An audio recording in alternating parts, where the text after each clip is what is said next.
Okay, folks. Well, it's Healthcare Unfiltered. And as I say sometimes, we've got a first timer. It's his first time on Healthcare Unfiltered. Joe, if you play your cards right, I'll invite you again. I can't promise. We have to see how this goes. You know what I mean? I Yes. mean, Thank you. I hope I can succeed yeah. in that. Well, before we went on the air, I got to know that Joe originally is from Germany, and I didn't tell him that Germany is one of my favorite soccer teams in soccer.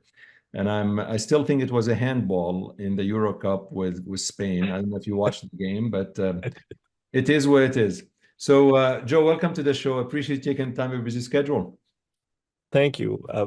Pleasure being here, and thank you for the invite, Charlie. So maybe just introduce yourself just for folks who don't know you, who you are and what you do. I'm Joe Lennerz. I'm currently the Chief Scientific Officer at BostonGene. I'm a pathologist by training. I subspecialized in gastrointestinal, liver, as well as molecular genetic pathology. I'm board certified by the American Board of Pathology as well as medical genetics. And I served for the last 10 years as the medical director for the Center for Integrated Diagnostics at Mass General and Harvard Medical School. And my journey into this space started as a pathologist assistant, which is kind of a fun fact to know. So started in the macroscopic world, worked for a long time in an anatomy department. I got my PhD in neurosciences and then, moved forward through residency at WashU, and then ultimately ended up being a molecular diagnostician. And, from the molecules, I went all the way to the bits and bytes, working a lot with AI. It's That's like a very, very brief overview. amazing, amazing, actually, career path. It's very difficult for me not to ask a pathologist when I meet a pathologist in the era of precision medicine. Is there still a role for the microscope, Joe? Oh, that's a very loaded question. So I would go as far as saying it's very hard to develop anything that is as versatile as a microscope. So, there's a very good reason to consider that one of the most important tools that have ever been invented. When you think about it, behind many of the machines that sit in our laboratories, blood cell counting, all of that was eventually or originally done using a microscope and, dedicated work, and it got more and more automated. So we might be entering an area where some of the microscopes become automated and digitized, but whether that will really go away, I highly doubt. Yeah. So the core purpose of this podcast, Joe, like we talked about, is I want to simplify to listeners and viewers the world of NGS, next generation sequencing, to explain the positives, the negatives, and how did we get here, and then where we are going from here. So, what led to the even like where did this all start that we got to a point where we're saying, you know what, when people have cancer and sometimes not even cancer, other diseases, we need to do NGS. What is NGS in layman terms? So, next generation sequencing derives from, the original term sequencing. It's the newer version of that. And sequencing means to really decipher the genetic code, which is basically taking, let's say, the sentence that's sitting in all of our nuclei in the cells and take all those sentences and parse them apart letter for letter. And at first glance, it sounds meaningless to say, like, how would I learn anything from those letters? And when you look at that for a single cell or for a single individual, you may not learn a lot. You might get the sequence, and then you have, let's say, all the sentences and all the letters written in that particular DNA. But when you look at it from a population perspective and look at patients that have cancer and look at those same letters within the cancer, you can learn quite a lot. And initially, it was an enormous amount of work to sequence tumors, DNA, individual genes, or individual positions in certain cancers. But what next generation sequencing has really enabled is to sequence in such a massively parallelized way this key genetic material that makes us up, so that we could learn so much more in faster time and get insights that are so far unsurpassed by other technologies. So concretely, that means after a while, people have looked at certain breast cancers or lung cancers and learned some of the genetic alterations. And it is currently acknowledged that, at least in essence, cancer is a genetic disease, meaning that most cancers have a certain genetic alteration that has contributed or maintains the growth of cancer. So in other words, NGS or next-gen sequencing enables a way to identify what are the changes underlying the cancer. And in some, still currently, the minority of cases, it provides a very great approach to target certain vulnerabilities. So we can find weak spots in the cancer and then administer appropriate treatments. When you talk to a lot of people, though, whether it is oncologists or hematologists, and even when you look at some epidemiologic studies, it is very clear that a lot of cancer patients do not undergo NGS. I think it's been published. So why is it that? Like, why is it we just agreed that cancer is a genetic disease, that there's mutations or genetic alterations that occur? Why is it that cancer patients do not undergo the NGS as you would imagine they should? Oh, that's a very loaded question. So I think one of the amazing papers and publications on that topic, and I think recently revised, is from Mackenzie Evangelist. She has published, I think, about 3 years ago, that of the most common subset of lung cancer is called non-small cell lung cancer. And a lot of these patients, I think in the initial study, over 50% wouldn't even get tested. And I'm not talking next-gen sequencing, but I think a recent revision is that, 20% don't get testing at all. And the question is why that is a multifactorial problem. Number one, I think it is patient access. So I think there might be a small proportion of patients that would get testing, but they don't know that it exists. Maybe there's even a dark number of physicians that do not know that that testing is available. And that is, I would call it a problem of just awareness. Now, continuous medical education and national meetings are, of course, one way to portray that exists, but it is also more of an ongoing and continuous effort to say, well, what is existing? So the cancer testing landscape has led to this term personalized medicine or personalized oncology. Some people call it precision oncology, which means that you can really, by characterizing the tumor, tailor the therapy to the specific changes of your tumor, and thereby basically get the most effective therapy. But this concept evolves in a way that new targets are identified, new drugs are approved constantly, and it makes that field growing in complexity to the point where some oncologists cannot keep up. I must admit, I have a hard time keeping up with all the changes in that field, and I'm fully immersed in it, and I do that basically full time, love my job, and do it all the time.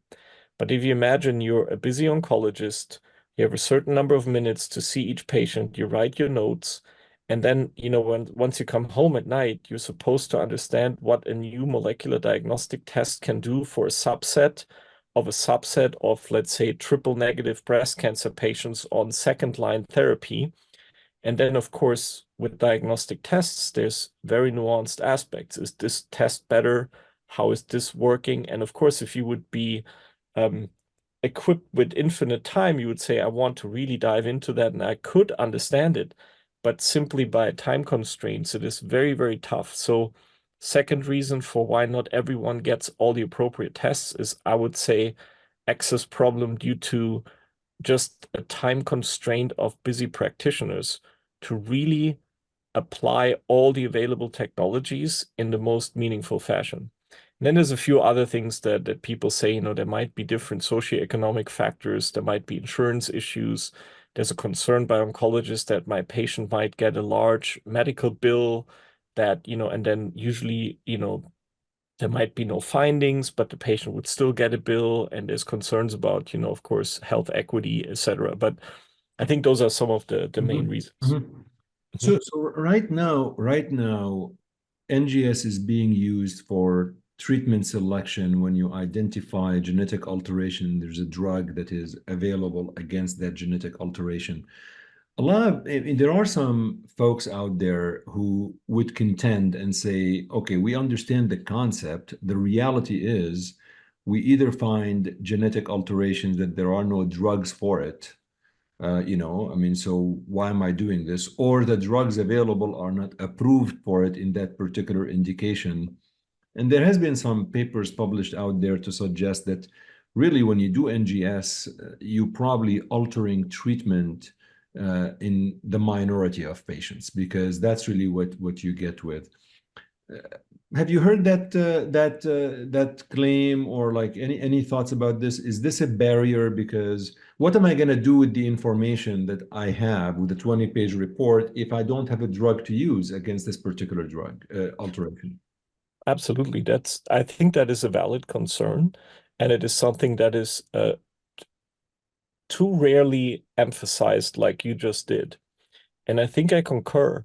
Currently, the number of, let's call it, really actionable things that change your management entirely is a minority across all cancers. In some cancers, you can find exceptions.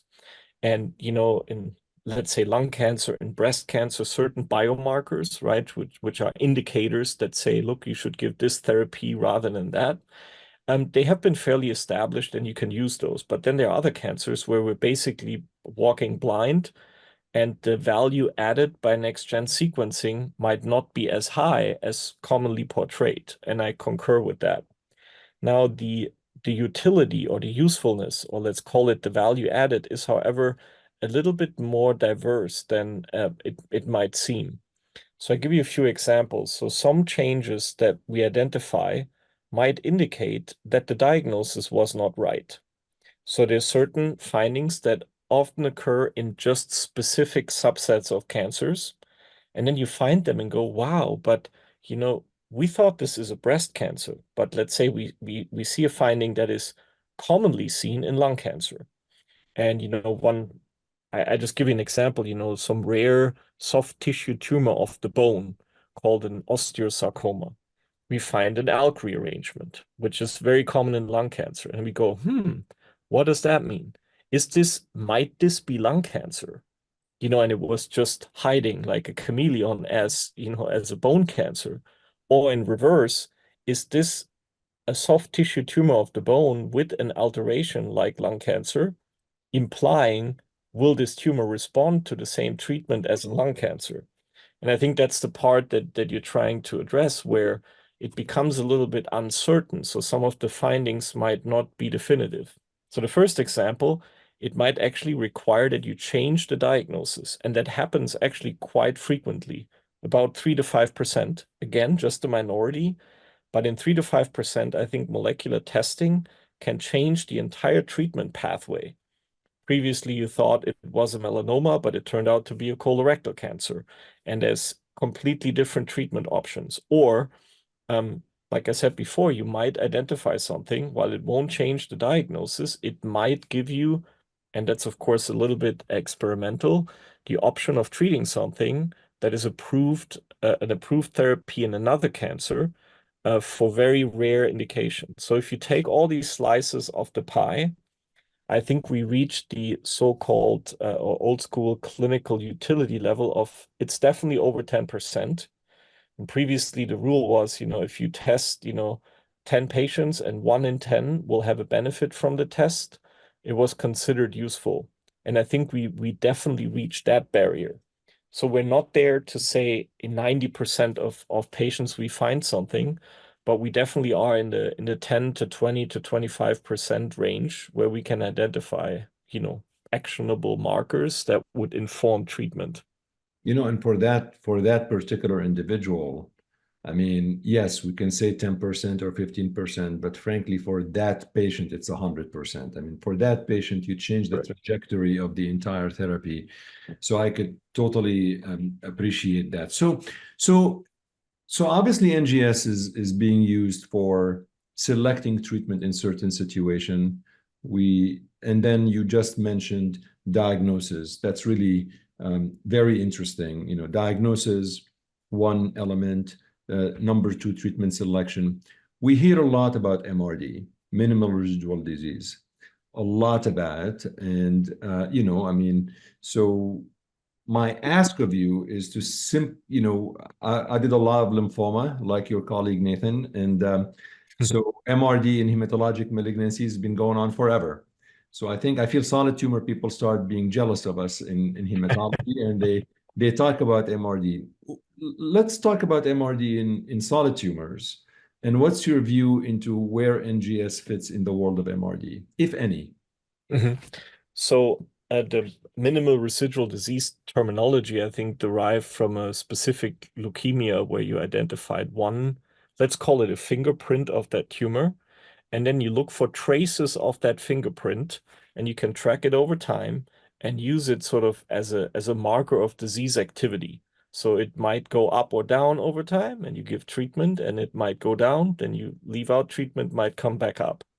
And that is really playing the biological monitoring game over two concepts. One is a detectable biomarker, that's the fingerprint, and the idea that the tumor is still persistent. Let's say in the bone marrow, and it still seeds and it populates the tumor. So the first element in layman terms that you need for MRD testing is the tumor has to have had acquired the ability to come into the bloodstream. Without that ability, there's no minimal residual disease testing in the blood. And you could envision certain tumors, let's say, penetrate the space around your lungs, the pleura. So you could trace the tumor there, or you can trace it in the urine in terms of bladder cancer. So there are other residual disease testing fluids that you can use. But the most oftenly portrayed is the peripheral blood. So for the subset of tumors that can seep through the blood, that is a potential option. Now, second pre-requirement is that you need a fingerprint. If you do not know the fingerprint, and if you do not know what that tumor has in terms of biomarkers or events, it is very hard to track it in the blood. So let's assume the tumor is found in the blood and can be traced. Now, the question is, what type of tumor elements are you tracing? It could be circulating tumor cells, or it could be that the tumor comes into the bloodstream. Now, for a tumor cell, imagine you had to leave the tumor itself, breach through the basement membrane of your local region, go through the harsh environment around fibroblasts, then penetrate through the wall of a blood vessel, and then you go through the endothelium, and there's this racing, like road of other cells that you bump into, but you've never experienced that. So you immediately are probably squished, and the DNA is released as so-called cell-free or circulating tumor DNA. So now we're tracing not only the fingerprint, but fragments of the fingerprint that are maybe there. So given that there's so much DNA in that space, we get into the limit of detection of any modern NGS tests. So a DNA polymerase, which is the enzyme that we use to synthesize things in a PCR reaction, basically one of the methods to sequence, has an error of 1 to the power 10 to the power of 5. So in this setting, we're trying to detect ultra rare events, these fingerprints, among a plethora of other DNA molecules. So the two things about this detection is, if it can be accomplished, it functions as a tracer. Some patients, you can even use it for initial diagnosis, because a blood draw is easier than a interventional radiology procedure where you put a needle in someone's, breast or chest or liver. So there's great potential, but it is ultra rare events, and you need highly sensitive technologies to actually detect it. Now, one other point about what does it mean when you find something or when you do not find something, and that is something really, really important that I believe most people ignore. Now, if you do not find something, there's two reasons for that. Either it's not there or you didn't detect it. Mhm. So if you work with biomarkers, the presence or absence of a signal is extremely important. Most biomarkers in use in clinic actually follow the opposite paradigm. You measure something and you want to see whether that's in the normal range. Let's say sodium or potassium, we have that, and it's a very, very narrow range of biological okayness. If it's too low, it's bad, and if it's too high, it's bad. Those are biomarkers of measurable existence, and that is extremely important. Those work really well. With these circulating tumor biomarkers, the problem, and that's the part of the minimal residual disease, is that we measure something that's normally not there. And if we can't find it, we never know that whether it wasn't there or whether we just didn't detect it because it was so low. And that's why in MRD tests, there's always sort of the lower limit of detection. And that poses the issue, well, then you need repeat measurements or you need more sensitive assays, which I think started an entire sector in the market. It's very important. But I just want to mention that there are alternatives. And I'm very, very happy to mention that one of the things that happens when cells go into the blood is that our immune system reacts to it. And that becomes one avenue of testing or of monitoring disease progress by measuring an existent cell population. So we, for example, identified that certain immune cells are present when the tumor is circulating, and that immune subset of cells is always present at low level, but can increase because those cells, for example, migrate through the blood to reach the tumor. Now, there's a very innovative approach, is indirectly monitoring the response of the organism to the tumor. And there's a few other modalities like that to identify and be able to trace the tumor.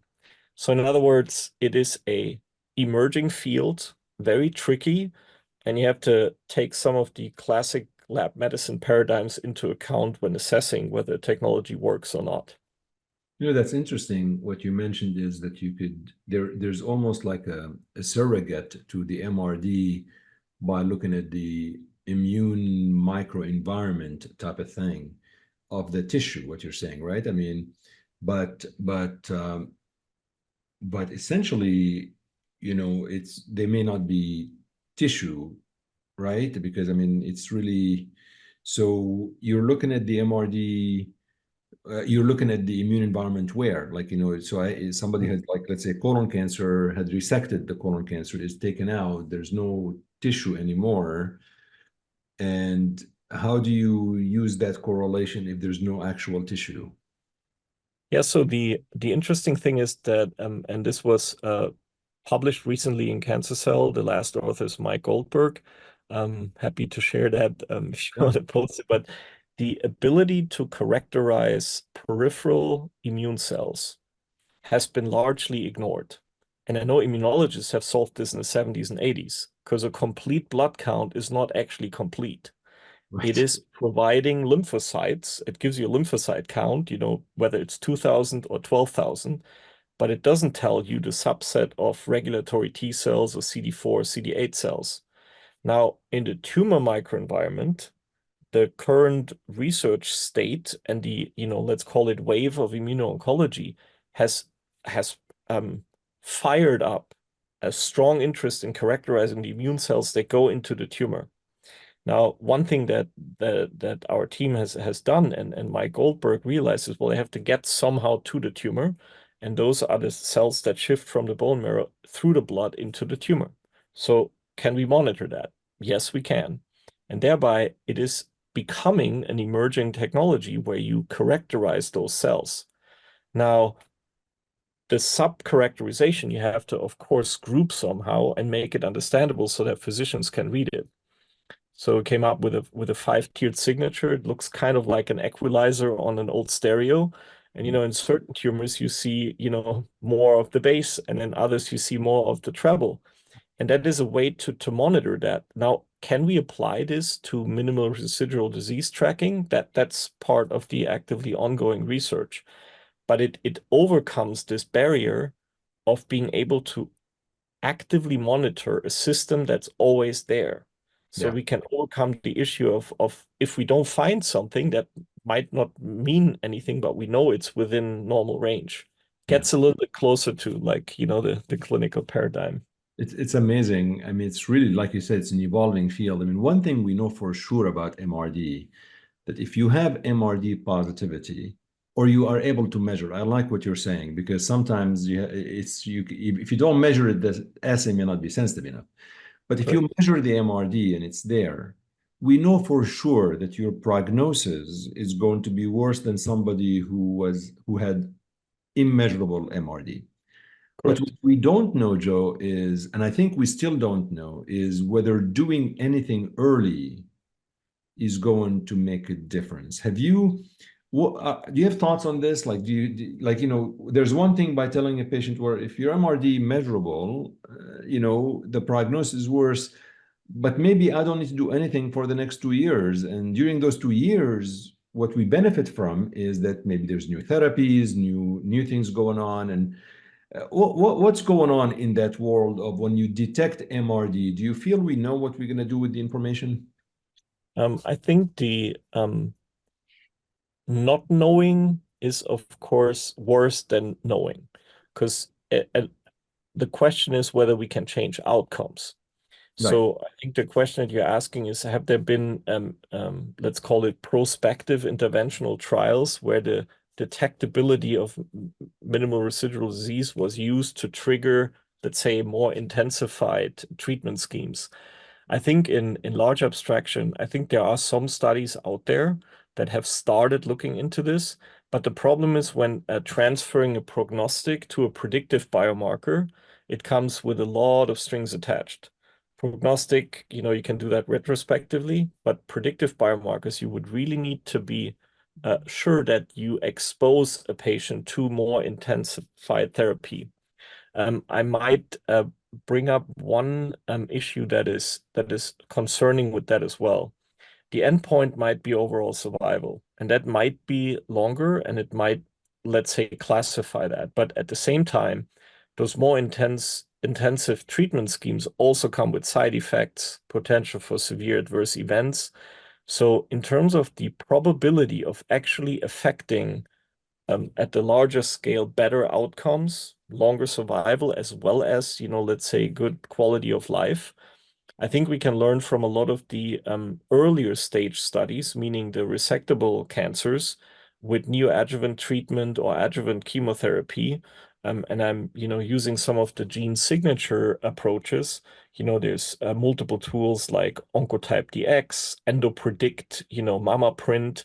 There are different approaches in different settings, but in large oversimplification, those approaches classify if you have a tumor, let's say, what is your 10-year chance of metastasis, and how can you alter that chance by giving a certain treatment?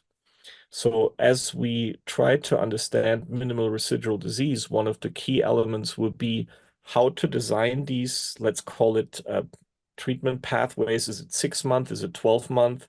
How do you intersperse imaging? Because I think currently, at least from my perspective, the identification of, let's say, a ramping up of a certain clone might trigger earlier imaging to have another piece of objective evidence to then interact or interfere with the disease progress. So I think in a way, most practitioners that use this gain experience as this field is emerging. Yeah, and yeah, and I get it. I think sometimes it just gets very tricky as to, well, when do I repeat again another imaging? Maybe, I mean, there's a lot of this. Let's move on maybe to the last topic I want to talk about a little bit is the multi-cancer early detection. And I think, it's obviously there's a lot in the press about it. And sometimes you just switch on TV and people talk about it. There are commercials about it and things like that. And I mean, any thoughts about this? Is this something that, I don't know. I mean, you're the scientist here. And as you think about this, like anything that we do, obviously in science, there's always pluses and negatives. There's nothing that's perfect in science. But have you formed any of your own thoughts about multi-cancer early detection and whether we should figure out who to test, what to test, how often to test. It seems such like a whole new world there. Yeah, absolutely. Um, so with my colleague and friend Dan Miller, we recently put like a little review together, and it made me think about a few things. The part that is most impressive to me is um, the MCED, or multi-cancer early detection, is really trying to tackle what is classically, and now we're back at the microscope, the time before diagnosis. Right. So the dark period, while you think you might have something, and then you go to the doctor and you get imaging, and then there's a nodule found in, let's say, the liver or so. Most patients cannot possibly identify when that cancer started. So we get into this very interesting interface between pre-diagnostic time and epidemiology research. And it becomes very abstract very fast. In other words, we know, for example, that colon cancer, by the time it is identified, it was probably there for years, if not decades. And there have been like very sophisticated studies that identify, I think for some lung cancer, it's like 12 years, for colon cancer, 30 years, where it's a very slow progress, but once it reaches a certain point, it becomes detectable. Now, this MCED field is trying to tackle cancer early detection so it becomes resectable, because complete resection is still the mainstay of treatment for most solid tumors. Um, Now, testing this, whether that works and how well it works, of course, depends on a population. You can't really say that at an individual. Um, and the probably one of the most challenging things is, if you find something, let's say a predicted colon cancer, what's the consequence? Consequence is, of course, similar to what we just discussed, maybe imaging, maybe a colonoscopy. So from a statistical perspective, no test is perfect. You create effectively a couple of procedures that might not be medically indicated otherwise, but your test with a certain probability triggered that. Now, if we're talking about, let's say a skin exam, and it's a very thorough skin exam, no harm done, right? Other than, let's say, the time of the physician. But if we're talking about mammography or chest X-ray or whole body CT or MRI scan, we talk about two things, possibly radiation exposure as well as healthcare cost. So under the so-called value care paradigms, that only really valuable medicine and diagnostics should be applied, we're talking about the balance between what can we do right now and what will be the consequence of that doing. Yeah. So those studies are ongoing, but in terms of tackling the pre-diagnostic field, I'm a big fan of that, because that is an area that personalized medicine has, for obvious reasons and technical inabilities, largely ignored. I mean, it's essentially at its core, though, like at the core of MCED, it's a screening test. I mean, what we're doing is basically screening, like a mammography, like PSA test, and all of this. I think my biggest issue, and maybe correct me if you disagree, but my biggest issue with when you think about MCED, it's tough for me to apply a screening test to an entire population. You have to be really very selective. Like, in other words, even with mammography, you don't really tell a 25-year-old woman who has not had prior radiation or does not have a hereditary cancer to do a mammogram. You have it 40 and above, and even 40 people sometimes contend that it's, and so on. I think the issue with MSED is that if it is available, if I like to consumers broadly, you can see a 22-year-old who's completely healthy just gets that test done, and then I don't know what you do with the results. I mean, do you do a scan every 6 months for the rest of his life because there's a 10% probability he may, what I mean? That's really my issue. It's not very targeted to a population at risk, which is what we normally have been taught about screening. Mhm. So I, I think I agree with you. The approach, I think you can come from the innovator perspective, and say with appropriate funds, we should do the maximum possible, because we might identify one 22-year-old with a otherwise deadly disease that he or she might only detect 10 years later and then dies, and we detect it early. But those cases are, I would presume, are exceptionally rare, and you have to screen such a large population to find those. On the other hand, you could use the perspective of, and I'm using the word payers. You could also use a society at large, because ultimately it must come from somewhere, and say, to which population would we want to apply those funds, those resources, right? Because that's a certain limit. Um, and then it becomes an issue. Are we testing people after a certain age, people with certain predispositions, with certain skin tones, and you can come up with criteria. And both of those is a very tough balance, and we have to find that balance to say when is it meaningful and when are we not just wasting resources trying to do something good, and the unintentional consequence is just a lot of spending. And that's a very tough topic. And there's a paper that Helen Hu has published that tries to align that. And one thing in that, it's called a UMS model, which stands for utilization, which is what we currently do. And then there's utilization management is what we should do. And when you get both, you say basically what we do now and what we could do. We have to develop a strategy to get there, which is utilization management strategy. And the strategy could be, let's say, a pilot with one payer to say, would you actually be willing to cover the cost of the downstream analysis?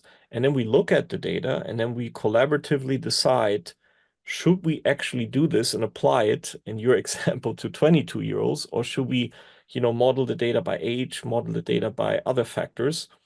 And I think that approach is probably the most reasonable for MCED. There's so much going on in this world, and I really appreciate taking the time. Let me ask you this. Let's say we're having this conversation in a year from now, Mhm. and where do you think this field is going to be a year from now and 5 years from now? The world of NGS, MCED, MRD, the world that you live in and day out. Where do you think we're going to be short term, a year, and a little bit longer term, 5 years? Mhm. Great question. And, of course, as being in this field, I'm thinking about that a lot. I believe the next frontier is regulation, and it's regulatory science, because the topics that we're discussing here are mostly scientific. It's like, is it possible or not, and how to measure it. But one thing that most consumers, customers, and I would say patients and all of us want is a certain degree of clarity whether these claims, like someone promises something, whether that has an adequate scientific basis.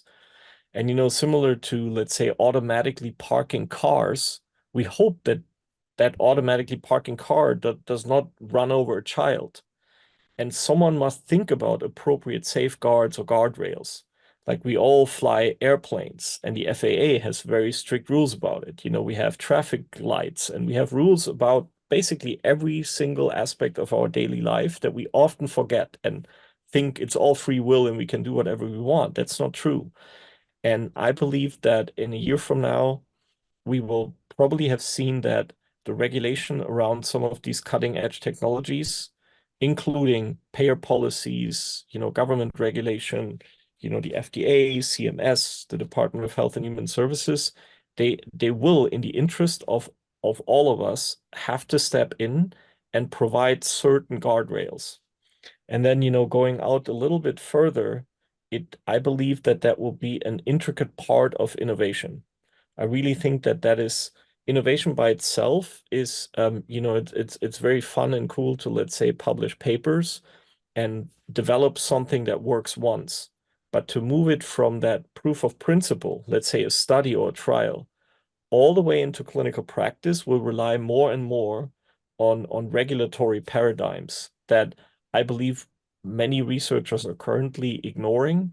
And if we as researchers and innovators would actively help create appropriate frameworks, that would be much faster in reaching reliable, let's say, diagnostics and therapies. So next year, we probably be talking about regulatory science. And then in 5 years, we'll probably talk about combinations of computer scientists and AI people with a lot of regulatory expertise and quality management system that brings a lot of these concurrent pathways together. So long story short, convergence of innovative disciplines. Well, I'm going to hold you to that. You just committed on the air in front of everybody that you're coming back in a year from now. So you're stuck now. I mean, what are you going to do? Well, it's really wonderful to chat with you, Joe. Dr. Joe Lennerz, Chief Scientific Officer of BostonGene, exclusively on Healthcare Unfiltered. Thank you. Thank you so much for having me. Talk soon.